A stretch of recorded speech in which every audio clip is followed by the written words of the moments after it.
Nasakote ang dalawang individual matapos mahulihan ng iligal na droga sa ikinasang buy-bust operation ng PNP sa Malate, Manila. Narito ang ulat ni Patrolwoman Abigail Rojas.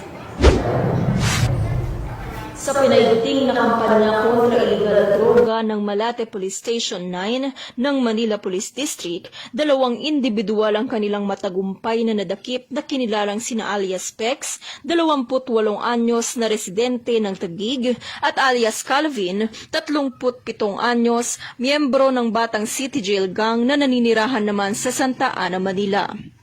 Ayon sa ulat, naganap dakong alas 11:30 ng gabi ang operasyon ng Station Drug Enforcement Unit kung saan ang mga suspek ay naaresto sa kahabaan ng F. Reyes Street malapit sa kanto ng Quirino Avenue, Barangay 741, Malate, Manila.